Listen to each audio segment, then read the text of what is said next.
Welcome to the X Factor presented by Xfinity. I'm Dannie Rogers, joined by everyone's favorite offensive lineman, TJ Lang. We're breaking down who needs to be the X Factor for Detroit in Game 1 and who needs to be the X Factor for San Francisco. TJ, what's the biggest challenge that the 49ers present here in Week 1 to the Lions? Well, a couple different challenges. You talk about the playmakers they have on the offense side of the ball, but we're going to stick with defense. The front seven that they have with a healthy Nick Bosa, pass rushing D Ford, Javon Kinlaw, you can name it. They've probably got 6 or 7 Pro Bowl worthy type players on their front seven of that defense. Detroit Lions offensive line, I know on paper everybody thinks it's going to be a big strength, definitely a big test to start off Week 1. If you play well against these guys, that could go a long way for your confidence level for the rest of the season. It sure can. Okay, who is your X Factor for San Francisco? It's hard to pick because they have so many guys, but we're going to start with number 85 himself, George Kittle. You just talked about defense, though. The guy is just such a dynamic playmaker all over the field. I mean, you see this situation. It's fourth and 2. The Rams are going to bring pretty much an all-out pressure, one-on-one coverage. If you're going to do that, I wouldn't give George Kittle 7 yards of space because he can make you pay. And this guy's got the speed, watch you as this play develops, to break a tackle and take it to the house for a 44-yard touchdown. He is just probably one of the most polished route runners as a tight end. Just a nice little 5-yard slant route over the middle. Defensive back really had no chance. Well-placed ball there from Garoppolo, obviously takes it to the house. So if you are going to pressure this San Francisco offense, you need to make sure you have your best cover guy on number 85 at all times. But I think what really makes him special, a lot of people think nowadays in the NFL that tight ends, they're just big receivers. And this guy is not only that, he punishes people in the run game as well. Take a look at him right down here. We'll pause this. We'll circle him 85 there. Just a punishing block, seals the edge, walk-in touchdown. Running back never gets touched. Just an unbelievable effort. And I think the Lions defense right now, you take notice that George Kittle puts a lot of guys on their back, whether it's a defensive end, linebackers. He takes pride in getting after it in the run game. He is not just a receiver. He can make you pay in the pass game and the run game. That's why I think he is the number one threat that this Lions defense is going to have to take care of on Sunday. You said the best coverage has to be on Kittle. Who is that for Detroit?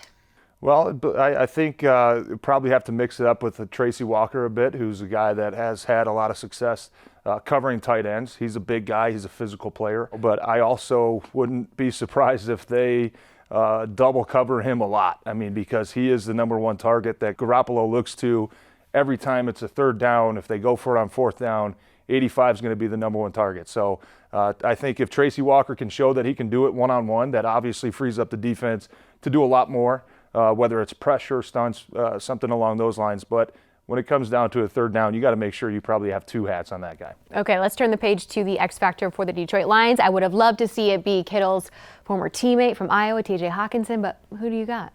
I'm going to start with Jared Goff, a guy that has obviously a lot of experience playing against this San Francisco team. I know they have a new defensive coordinator, but they're going to run what they run. They trust the guys up front to win their one-on-one matchups. Jared Goff knows how dangerous they are, especially when it comes to the pass rush. This is how he's going to have to play this week. And obviously everybody's excited about the potential of Jared Goff to TJ Hawkinson connection. You take a look at this play from last year, just a nice little play action pass. Starts with the run game, and he looks for his favorite target last year, Tyler Higbee. Big play, big touchdown late in that game against Philadelphia. He was named captain this week. It tells you a lot about how his teammates view him and his leadership and his passion and how much he wants to be here and succeed for this team, which kind of leads me into this next play. It's not nothing crazy, but look, first and goal on the 1. Okay. So hand it off, do whatever you want. Jared Goff's just going to go, and he's just going to dive in. But look at the second effort.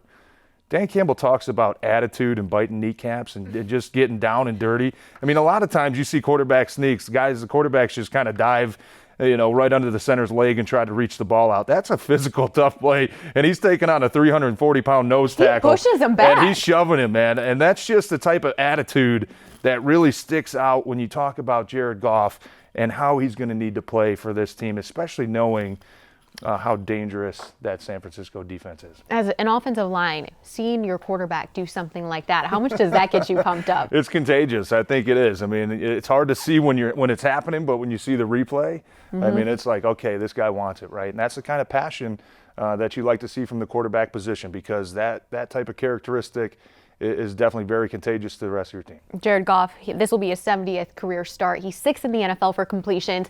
How does he continue to elevate his game here in Detroit? Well, I think he just needs to stay disciplined.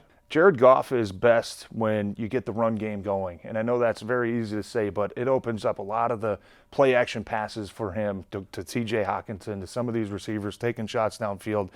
That's why it's going to be very important for this offensive line to control the game. Because if you get down, 10 points, 14 points early to a San Francisco team, and you let them just rush one-on-one pass rush 30, 40 times for the rest of the game, it's not going to be pretty, and not just against the Lions, for most teams out there. So they have to just make sure that they stay balanced, run the ball, the play action passes. When the shots are there, you got to take them and you got to execute. But I think the one thing most encouraging about Jared Goff is watching the film of him last year. His accuracy is there. When he's using the proper footwork and he's getting the ball out on time, he very rarely makes mistakes. So it's not only going to be up to him and the offensive line to make sure that they're staying on the same page, but they're new receivers as well, making sure their timing's down. But I would just love to see this be just an old school, natural, just running the ball, just physical type style game, something that Coach Campbell has been hitting on since he got here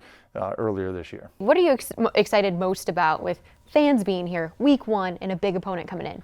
I think it's just the environment, the atmosphere, right? Coming to a couple games last year, and I talked to Frank Ragnow earlier in the week. It sounded like a practice last year, right? So there'd be a big play made and then dead silence, and it's just like, oh man, it's tough because you feed off the roars, you feed off the energy from the crowd. So, and obviously the fans are ready for football, and that when you're playing out there and you're playing well, and you're feeding off the fans, and the fans are feeding off the energy that they see on the football field. Ford Field, and I know this from playing here a bunch of times when I was in Green Bay, it can be a tough place for opponents to come into and win, because it can get rowdy at times. And I think that the players are ready for it. I think the fans are ready for it most of all. I think they are too. All right, those were your X Factors presented by Xfinity. Thanks to TJ Lang. We will see you Sunday, 1 p.m. Detroit Lions hosting the San Francisco 49ers.